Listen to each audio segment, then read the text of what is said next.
Hello friends, myself Dr. Javish Jha, and today we are going to discuss about Rayleigh's method and Buckingham Pi theorem.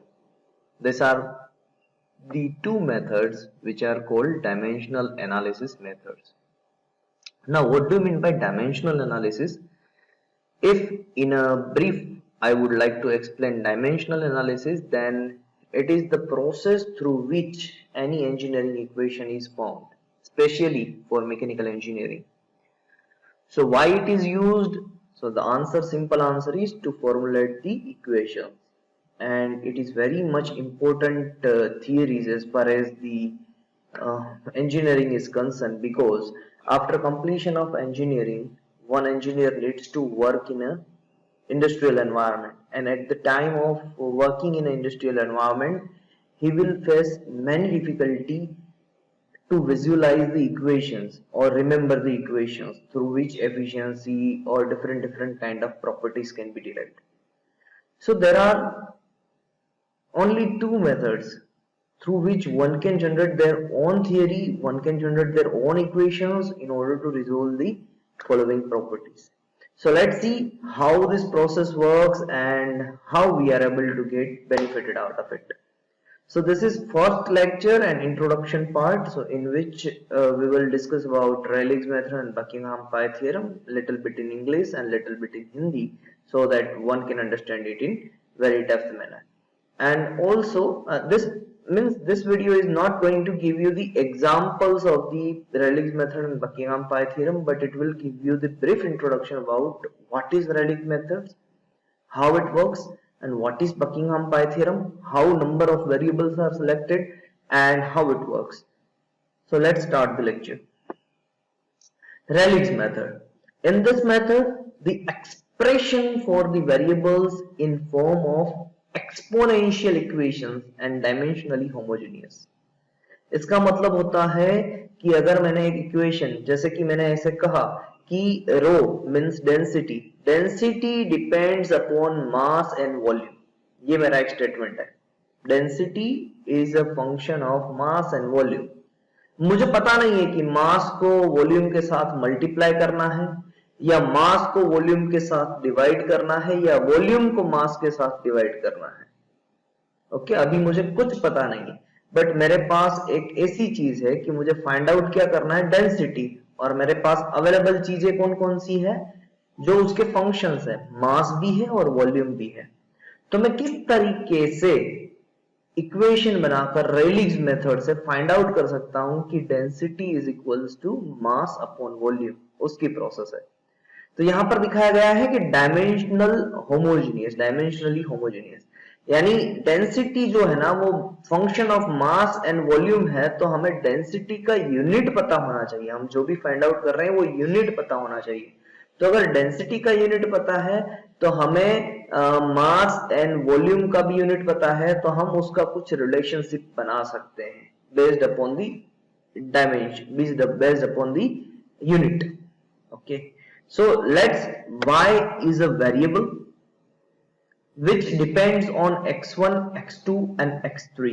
It means जैसे मैंने आपको कहा वैसे ही y की जगह पर आप सोचो कि density is a variable which depends upon x1 की जगह पर mass और x2 की जगह पर volume.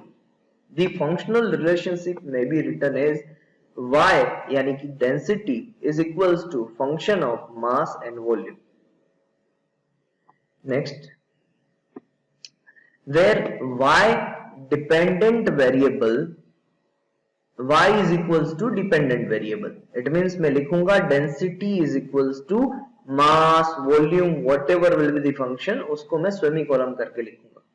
Okay, this method is used for determining expression for a variables which depends upon maximum 3 or 4 variables only. तो 3 या 4 वेरिएबल्स जब तक है ना, तब तक आप इस मेथड को इम्प्लाई कर सकते हैं. If the number of independent variables becomes more than 4, then it is very difficult to find expression for the dependent variables. अगर 4 से भी ज्यादा अगर इंडिपेंडेंट वेरिएबल हो जाते हैं ना, तो वहां पर लिमिटेशन आ जाती है रेलिग्स मेथड की, तब हमें यूज करना पड़ता है बकिंघम पाई थ्योरम, उससे आंसर्स अच्छे से मिलते हैं, यहाँ पर डिफिकल्ट हो जाता है। तो ये एक लिमिटेशन है रेलिग्स मेथड की, ये ध्यान रखिएगा। जब हम एग्जाम्पल सोल्व करेंगे ना, तो आप इसको विजुअलाइज कर पाएंगे। ये इंट्रोडक्टरी नोट है, और इंट्रोडक्टरी नोट में हमें यही बताना होता है कि रेलिग्स मेथड कैसे वर्क करती है और उसकी लिमिटेशन क्या है। उसी वजह से तो बकिंघम पाई थ्योरम का जन्म हुआ है। So that is conveyed right now, correct? Just a minute. Now next slide. Methods involves the following steps. So sometimes in GTU it is also asked a question that list down the number of steps followed in case of Rayleigh's method. So the first step is gather all the independent variables which govern variation of dependent variables. Means सभी independent variables को इकट्ठा करो जो भी dependent variables के लिए चाहिए। जैसे कि मैंने आपको एग्जांपल कहा कि डेंसिटी के लिए मास एंड वॉल्यूम्स, जितने भी वेरिएबल्स हैं उसको इकट्ठा करो। Then write the functional relationship with the given data. इस तरीके से इक्वेशन लिखिए। यहाँ पर y की जगह पर आपको सोचना है density and function of mass and volume, correct? Third step है write the equation in the terms of a constant with exponents power abc।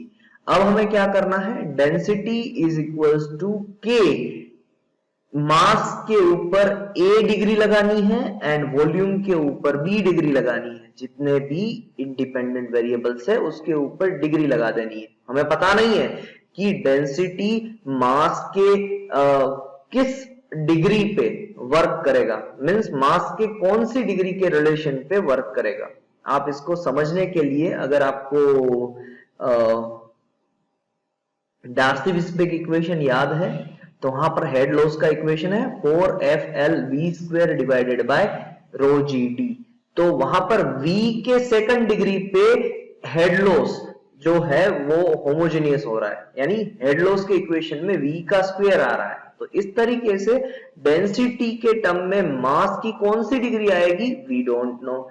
Volume की कौन सी डिग्री आएगी, वी डोंट नो। तो तभी के लिए जब हम इक्वेशन जनरेट कर रही है तब के लिए x1 रेज़ टू a यानी mass raise to a, density is equals to k mass raise to a and volume raise to b। इस तरीके से इक्वेशन लिखना है। This is our third step. Next step is where k is a dimensionless coefficient and abc are the arbitrary power। arbitrary power है, उसकी कोई भी value हो सकती है। एंड k क्या है, डायमेंशनलेस कोएफिशिएंट, इसकी भी कुछ भी वैल्यू हो सकती है मगर डायमेंशन नहीं हो सकते।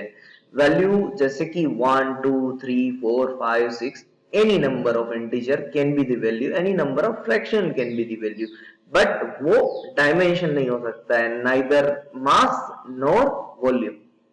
Fourth step, apply principle of dimensional homogeneity and put the dimensions MLT of variables on both sides of the equation। It means density का हमें यूनिट पता है कि डेंसिटी का यूनिट क्या है, kg per meter cube। उसको हमें MLT के फॉर्म में रखना है। MLT क्या होता है, M means mass, L means length, T means time। मास को कैसे हम लिखते हैं, जैसे कि यहां पर डेंसिटी है तो डेंसिटी का यूनिट है kg पर मीटर क्यूब, तो kg means mass, so mass raise to 1 क्योंकि kg की 1 डिग्री है।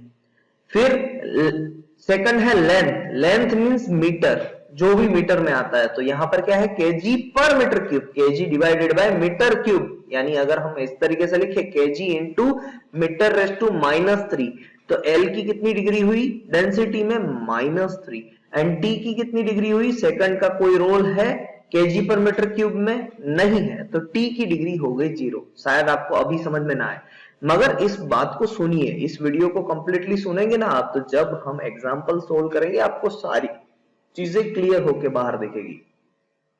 ओके, स्टेप नंबर 5 है। फिर उसी तरीके से स्टेप नंबर 4 में क्या होगा कि डेंसिटी का भी हमने इक्वेशन लिखा और साथ साथ में हमने मास का भी और वॉल्यूम का भी इक्वेशन लिखा, तो वो भी साथ साथ में चलेंगे।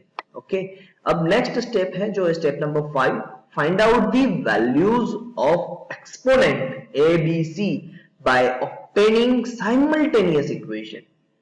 तो ये जो है ना वैल्यूज ऑफ एक्सपोनेंट, यानी जो भी हमने डिग्री रखी है ना ए बी सी, वो सारी वैल्यूज हमें फाइंड आउट करनी है बाय होमोजेनिटी इक्वेशन। इक्वेशन को क्या करना है, एम की जितनी डिग्री है तो सामने भी इक्वेशन के राइट हैंड साइड भी एम की जितनी डिग्री होगी उन दोनों को इक्वल करना, इक्वेट करना है, होमोजेनिटी करनी है ना, इक्वेट करना है। फिर बी एल की जितनी डिग्री है उतनी ही डिग्री सामने भी लेके जानी है। अब यहां पर होगा क्या पता है, क्योंकि सामने हमने क्या किया है, सामने हमने किया है कि एम मास की डिग्री ए लगा दी है, वॉल्यूम की डिग्री बी लगा दी है, तो हमारे पास एक इक्वेशन बनेगा और लेफ्ट हैंड साइड पे डेंसिटी है, डेंसिटी में हमने A B C D use नहीं किया है, तो हमारे पास कुछ इस तरीके से इक्वेशन बनेगा a plus 3b is equals to 2, a plus 2b is equals to 1। ये इक्वेशन बनेगी और वहां से हमें वैल्यूज भी मिलेगी ए की और बी की। तो जब हम ये वैल्यू को पुट अप करेंगे ना मेन इक्वेशन में, तो हमारे पास फाइनल रिजल्ट आ जाएगा, that is the step number 6। Put the values of exponent ABC in the main equation and form the dimensionless parameter by grouping the variables with similar exponents. तो ये होता है पूरा Rayleigh's method. In the next lecture, we will discuss about the Buckingham-Pi theorem and how the variables are selected. उसके बारे में बात करेंगे नेक्स्ट लेक्चर में। बने रहिएगा इस चैनल के साथ। अगर वीडियो अच्छा लगा है तो सब्सक्राइब और शेयर करना मत भूलिएगा। Thank you very much and have a nice day.